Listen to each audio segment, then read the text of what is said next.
Hey guys, Dave from Nerdarchy, for nerds by nerds, hanging out with Nerdarchy Ted. And we discuss lingering effects in your game when you really want to stick it to your players.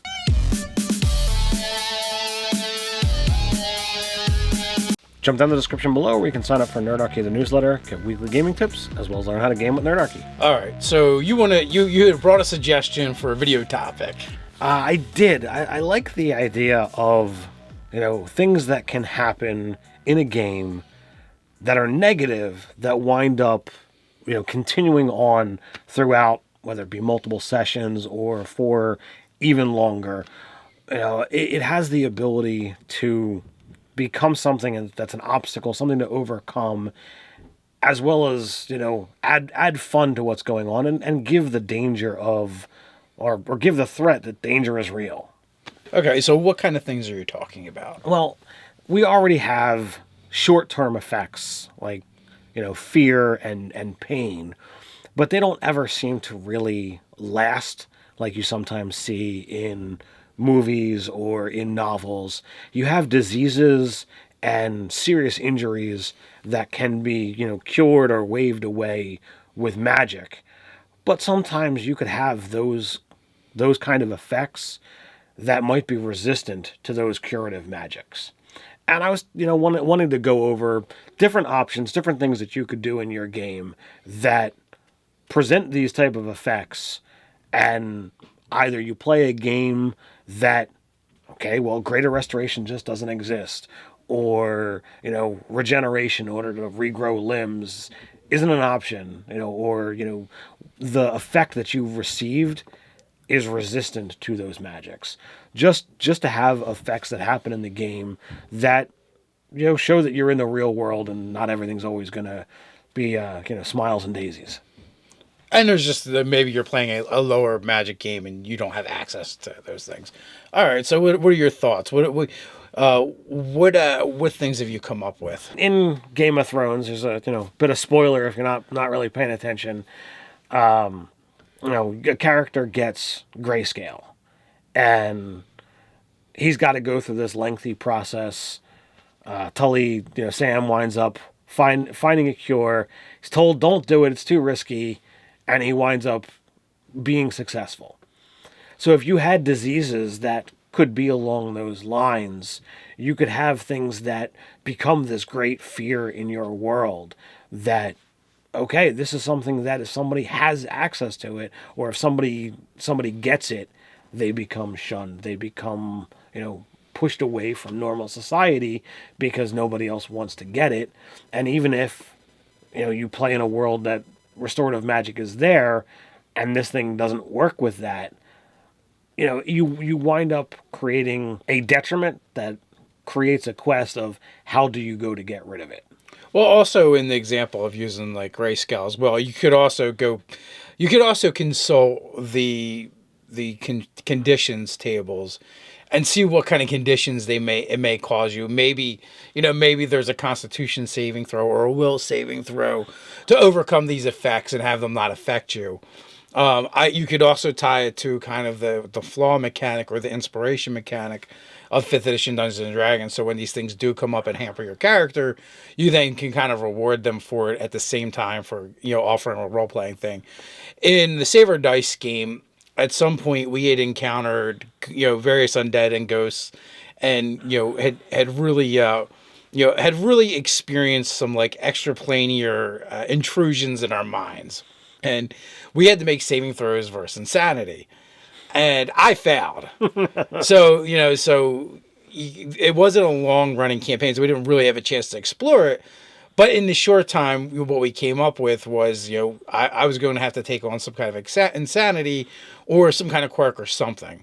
So, one of the things that me and Jim Davis kind of agreed to, like kind of on the fly, was my character couldn't sleep unless he had this doll present. If he loses a doll or doesn't have the doll, for whatever reason, then he won't be able to sleep, and then he'll start gaining levels of exhaustion.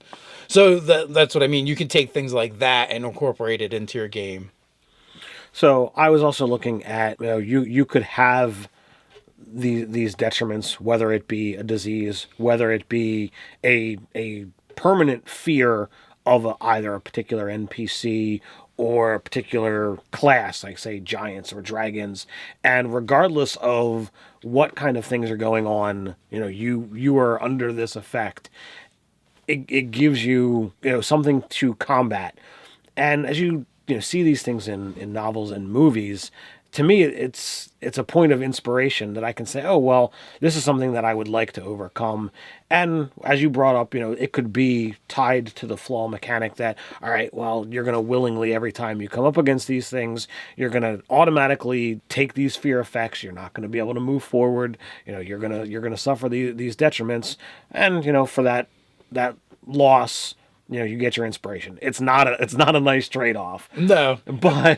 But it's just something, and it's a reward for role playing. You use it when it doesn't come up. So I would probably set a DC DC 8 plus the character's proficiency bonus, right? Because it's he's kind of playing against himself a little bit, and maybe either over time the thing that he's dealing with becomes easier to deal with, or go the other way that it actually becomes harder for them to deal with. It becomes stronger on them, and going along that vein. So that means the DC is actually increasing as they get more powerful, and then you might just set a static number as the GM, whether it's a +2, or a +1. Or a +4, depending on how difficult you want this to be to overcome them. So 8 + 2 is a 10 plus whatever the mod is, and in most cases it's probably going to be, I imagine, a wisdom or a Constitution saving throw, depending upon whether it's affecting your mind or affecting your body. Yeah, But if you have any designs or desires to actually do anything that's Cthulhian. Fear is a big proponent of those kind of games. You get into horror games, same kind of thing. So fear should not be the just hand wave away. Oh yeah, I passed that. Or oh well, I'm gonna go attack this thing, but well, I shoot a bow, so I don't need to get any closer. I'll just fire away and abandon, even though I'm terrified of this thing. It doesn't seem to have the impact. Well, if you use the frightened condition, that means all that you could literally do everything you said, but you would do it at disadvantage, right? Which would represent you being scared. Any kind of phobia too, if that's the kind of stuff you're looking to enter in the game as well, would work under the same things. I think the frightened condition, the poison condition, even if it's not really poison per se. And the different levels of exhaustion all make for a good basis for a detriment. And then I probably would want it so it wasn't super hard to overcome every time, especially depending on how common the thing is. But there being that chance that they flub the saving throw and it's going to affect them. Even if you look at the Hound in Game of Thrones, when he's presented with fire, it becomes a problem for him, especially earlier on in the series. Spoilers. You've already spoiled him, so I figured why not.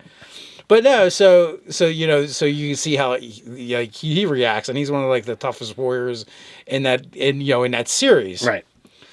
Now, the other thing I wanted to get into is, sometimes, as I brought up Cthulhian, there's sometimes that there's things that are alien. You have the ability to have an effect that could be literally like Alien, where things are implanted. And perhaps the gestation is not the typical as per the movie where it comes out almost right away, but things could be inside your body and you're suffering effects without actually knowing what's actually going on. Same kind of thing happens in the one novel series that we both have read, and it's oh, this is creating this effect. Are you talking about Dresden Files? Yeah. Okay, when he has the brain mole thing. Yes. Spoilers again. I was trying to keep it vague, but more spoilers. Oh well. So you have these things that it creates a detriment that, okay, well, this is going to be something to be overcome later, and it may produce something that's positive or might produce something that's negative depending upon what you've wound up implanting in them. But it's a way to have, story. It's a way to have detriments that aren't just hand waved away after a short rest, long rest, or certain magics. Going back to the Cthulhu thing, like if you actually read Cthulhu stories, I know a lot of people are fans of Cthulhu, but they never actually do any of the reading. But what you find is most of the protagonists, the heroes, if you will, in these stories at the end, they all end up with phobias or some kind of mild madness at the very least. At the very least, a lot of them wind up going insane. There's a lot of that because you don't touch that world without being impacted by it. Yeah, so that's like a good example of lingering effects. And like I said, like I feel like you can encapsulate it in 3 different conditions from the condition section of the player's handbook. Exhaustion, frightened, and poisoned. Yeah, it pretty much sums it up. It does it pretty nicely. You can add a flaw to the characters, right? So this way when they encounter it and they role play with it, they can get inspiration as well as getting boned by whatever's going on. But hopefully it leads to a greater overarching story that's going to enrich the campaign world and the experience for everyone at the table. Yeah, I'm not looking to do this just to, crap on the players. I'm looking to do this to enhance what's there and to make the threats that the players are going or the characters are going to be up against that much more real and that much more terrifying, as opposed to just like, oh, well, I gave Nate a disease and forgot how easy it was for him to just be like, oh yeah, combat's over, I get rid of that. I'm like, oh yeah, that's right. That is one of the struggles with playing in a high magic, high fantasy style game is, once you start getting, I believe it's like 3rd level or greater spells, like this stuff becomes really inconsequential because you can just make it kind of go away. Now, once you get, was it 9th level? So you get 5th level spells. It's, nothing's a problem. Now, but that being said, like some of the things, if they're maybe not magical in nature and more psychological in nature, then I could definitely see ruling that, oh, you can't just magic this away. This is damage has been done to you and, isn't going to be so easily healed or require greater restoration. So that at least gives you a little bit of a buffer. Well, but that's it's a 5th level spell. So once you get to 9th, that's it. Well, that's what I mean. So it's a little bit of a buffer, gives you a little bit longer to play with those things. Yeah, or like you said, you make up things that just are resistant to being magicked away. So what do you guys think? Do you use these type of things in your game? How do you do it? Do you have any cool things you want to share? There's a great place to talk about that, and that's in the comments down below. While you're down there, don't forget to like, share, and subscribe. You can check us out over at nerdarchy.com. So until next time, stay nerdy.